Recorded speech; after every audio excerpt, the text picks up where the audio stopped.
Long ago, there was an elderly man who thirsted for battle, teal hair and purple lightning. Any sorcerer that came in his way was sent to the Shadow Realm because they were not strong enough to defeat a specimen such as himself.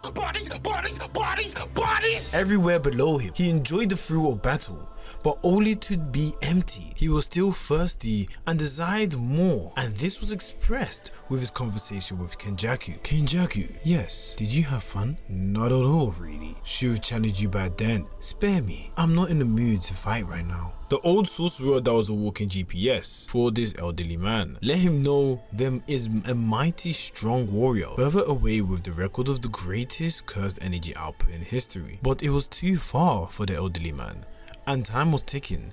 He was reaching death's door.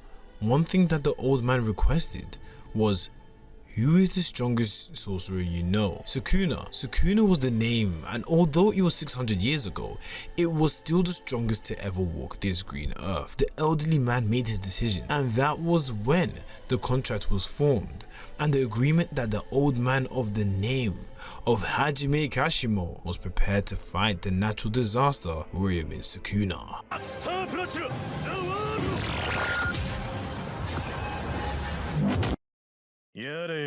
Usu, what's up guys, it's GXL here. Make sure you leave a like, subscribe if you're new. Now time can move forward.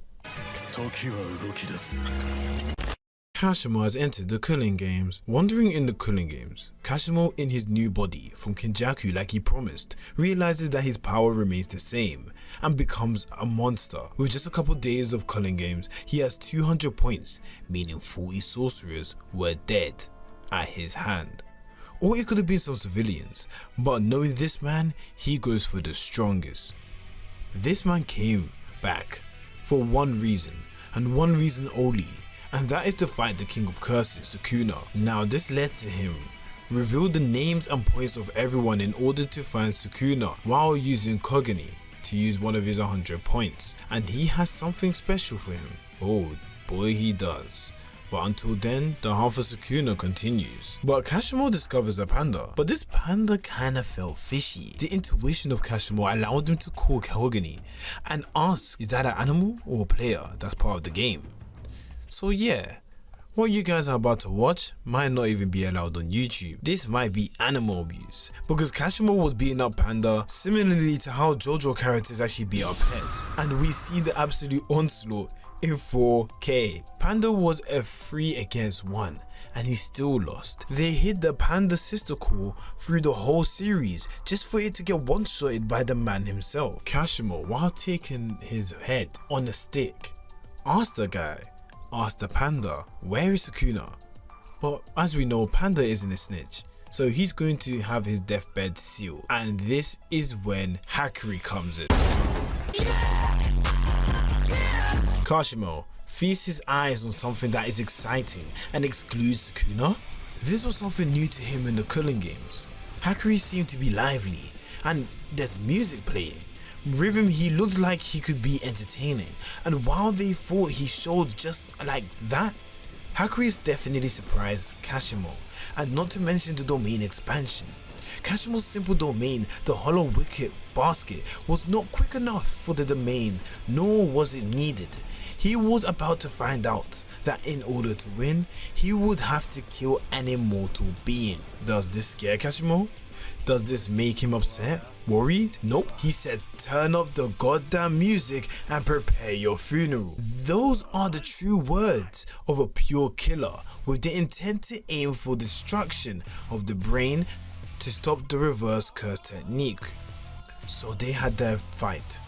After scrapping for the duration of the song, Kashimo catches Hakuri, the power of lightning and the rod between the waist of Hakuri, which decimates him and makes him no longer have the capacity to regenerate. Cursed energy was completely stopped. It was a warrior until Royoki Tenkai. Kashimo was fighting the luckiest man alive and had to adapt to the situation, and what ended up happening was him being launched into the sea and to fight for his life. Kashimo was able to regain his footing, but due to the circumstances of his curse technique, he was hit back into the water. That didn't stop him. He made a poisonous gas using electrolysis. Quick on his feet, quick on his mind, Hakuri sinks to his death. But then Hakuri defied the odds and survived the toxins, which was helped by a reverse curse technique on automatic. Fight in the water occurred, leading Kashimo to unlock his inner Deidara. Kashimo finally takes out this immortal freak show. Well, it didn't last long. Hakuri was alive all along, but when all seemed lost and Kashimo felt he might never get to fight the man Sukuna, even willing to die at the hands of Hakuri, he got a lifeline. He was given the opportunity to fight his biggest fight yet. The only fight which the reason he came into the future in the first place. And that was against Sukuna. But wait, Kashimo didn't use his curse technique. There seems to be a curse technique so strong that it would be a one and done. After it's used, it's all over, folks, and that is definitely something to look out for. This could be some Kirin type attack.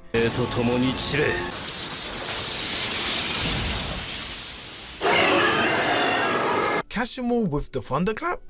I don't know if that's gonna work, but hopefully it's not a suicide. But against the king of curses, you're practically asking for it. He better kill him in that one shot. Now from here on out, it is difficult to determine if it will be Kashimo versus Yuji, or if it's Yuji who will give up his body to Sukuna temporarily to take over when the shit gets rough. Just us knowing that Hakuri has set up Yuji against Kashimo is crazy, especially with everything that's currently going on in the Culling Games. How and when this will happen all depends on the result of the Culling Games as a whole, but this is definitely the fight that is heavily anticipated. This is going to be very important depending on what finger Sukuna also is. If Sukuna able to reach 20 fingers, it might be a lot of trouble, but the 15th finger Sukuna, although very powerful, Kashimo might be able to stand a little bit of a chance depending on what his final technique actually is. But Kashimo better realize poison doesn't work on Sukuna, so that means the reverse curse technique that he has will be able to always activate, and also the fact that Sukuna has multiple techniques which Kashimo might be susceptible to and can endure a lot of damage from. Or we might see a Kashimo versus Yuji, which would then be the first time we actually get to experience what the demon god is capable of. So will Kashimo win? For a man he tried to come from the past to get to the same stage and to see him eye to eye? He definitely better win, or at least cause a lot of damage. But I can almost guarantee there's no winning. But what do you guys think below? Tell me what you think. And yeah, that's it from me. Thanks for watching. If you haven't already, make sure you like, subscribe if you're new. And as I say to the new and old people that come and visit my channel, Njana.